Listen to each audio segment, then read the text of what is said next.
Once upon a time, there was a man named Luke who had fallen into an abyss of despair and sin. His life was shrouded in shadows, and the light seemed far away from reaching him. He felt lost in a maze with no way out, with each step moving farther away from hope. One dark and stormy night, as he walked through the empty streets of the city, Luke found himself facing his own loneliness and despair.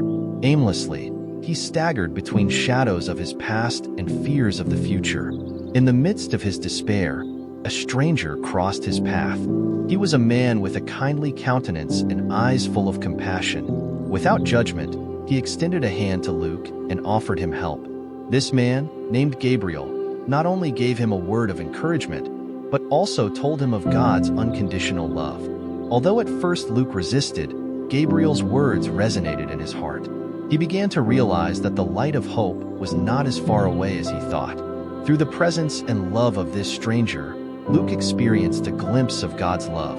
Over time, Luke allowed God's love to penetrate the darkest corners of his soul. He clung to the promise of redemption and forgiveness that God offered him.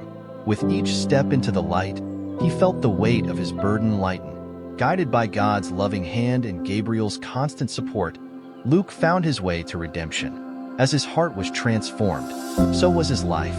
He became an instrument of God's love, sharing his story of rescue with those who also needed rescuing.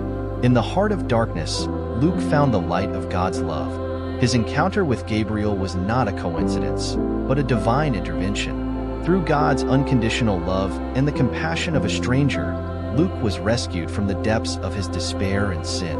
And so, his story became a living testimony to the transforming power of divine love.